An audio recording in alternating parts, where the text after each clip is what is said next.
नमस्कार, four sides TV में मैं आशुतोष आपका स्वागत करता हूं। पश्चिम बंगाल तैयार है लोकसभा चुनाव के 7वें और अंतिम चरण के लिए। 1 जून को 9 सीटों पर मतदान होगा।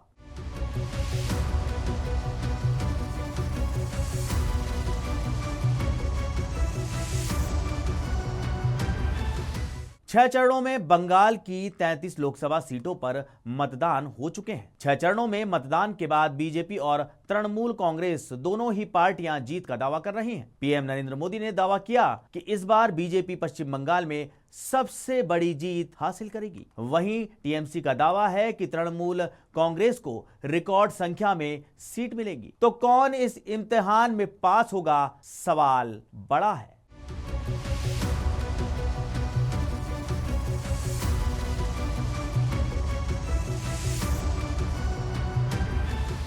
पश्चिम बंगाल में होगी किसकी जीत? 1 जून को लोकसभा की 9 सीटों पर वोटिंग। ममता के गढ़ में बीजेपी का इम्तिहान। टीएमसी और बीजेपी में कड़ी टक्कर। 1 जून को राज्य की 9 लोकसभा सीटों पर अंतिम चरण में मतदान है। जिन सीटों पर 1 जून को मतदान है वे हैं बारासात, बशीरहाट, डायमंड हार्बर, दमदम, जयनगर, जादवपुर, कोलकाता दक्षिण, कोलकाता उत्तर और मथुरा। इन सभी सीटों पर तृणमूल कांग्रेस का कब्जा है और ये लोकसभा सीटें तृणमूल कांग्रेस का गढ़ मानी जाती हैं। कुल मिलाकर पश्चिम बंगाल का अंतिम चरण का चुनाव टीएमसी के गढ़ में होने वाला है। पीएम नरेंद्र मोदी और सभी बीजेपी नेता चुनाव प्रचार में पूरी ताकत लगा रहे हैं। पीएम नरेंद्र मोदी ने पहली बार कोलकाता में रोड शो किया है। वहीं ममता बनर्जी और अभिषेक बनर्जी की लगातार सभाएं हो रही हैं। ऐसे में सवाल ये है कि क्या बीजेपी तृणमूल कांग्रेस के गढ़ में इस बार सेंध लगा पाएगी?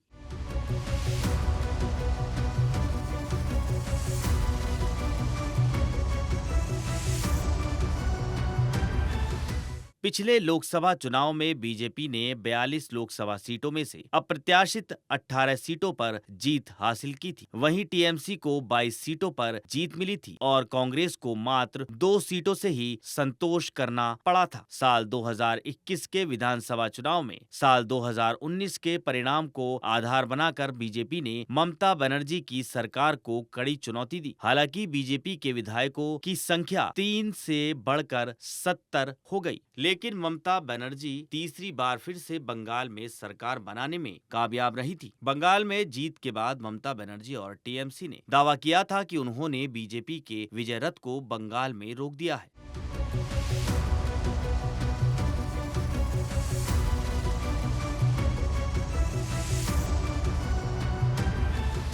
पश्चिम बंगाल 2021 के विधानसभा चुनाव के बाद पश्चिम बंगाल में आसनसोल लोकसभा उपचुनाव हुए। इसके अतिरिक्त बालीगंज समेत कुछ सीटों पर विधानसभा चुनाव हुए। केवल सागर दीघी के विधानसभा उपचुनाव को छोड़कर टीएमसी ने सभी पर जीत हासिल की। पंचायत चुनाव और नगरपालिका चुनाव में भी बंगाल में ममता बनर्जी का ही परचम लहराया। हालांकि बीजेपी के वोट प्रतिशत में इजाफा हुआ है। पश्चिम बंगाल में अगले और अंतिम चरण में जिन 9 सीटों पर मतदान होना है उनमें डायमंड हार्बर की लोकसभा सीट है, जहां से ममता बनर्जी के भतीजे और टीएमसी के राष्ट्रीय महासचिव अभिषेक बनर्जी ताल ठोक रहे हैं। साल 2009 से ये सीट तृणमूल कांग्रेस के पास है। 2014 से अभिषेक बनर्जी इस सीट पर जीत हासिल कर रहे हैं और इस बार तीसरी बार हैट्रिक जीत का दावा कर रहे हैं। उसी तरह से 7वें चरण में दक्षिण कोलकाता की सीट पर मतदान है। दक्षिण कोलकाता की सीट खुद ममता बनर्जी का घर है। ममता बनर्जी इस सीट से खुद 6 बार सांसद रह चुकी हैं और पिछले 9 चुनाव से टीएमसी के उम्मीदवार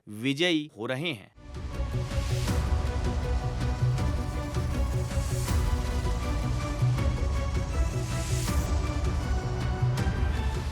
वहीं बशीरहाट लोकसभा सीट पर 2009 से तृणमूल कांग्रेस का कब्जा है। हालांकि बशीरहाट लोकसभा सीट के अधीन संदेश खाली विधानसभा सीट इस साल सुर्खियों में रही है। टीएमसी ने नुसरत जहां की जगह यहां से विधायक हाजी नूरुल इस्लाम को उम्मीदवार बनाया है, तो बीजेपी ने संदेश खाली की पीड़िता रेखा पात्रा को मैदान में उतारा है। इस लोकसभा चुनाव में संदेश खाली एक बड़ा मुद्दा बनकर उभर रहा है। इस चुनाव में बीजेपी के लिए ये चुनौती है कि क्या वो टीएमसी के गढ़ में सेंध लगा पाएगी। हालांकि कोलकाता में पीएम मोदी ने दावा किया था कि तृणमूल इस समय बंगाल में अपने अस्तित्व की लड़ाई लड़ रही है।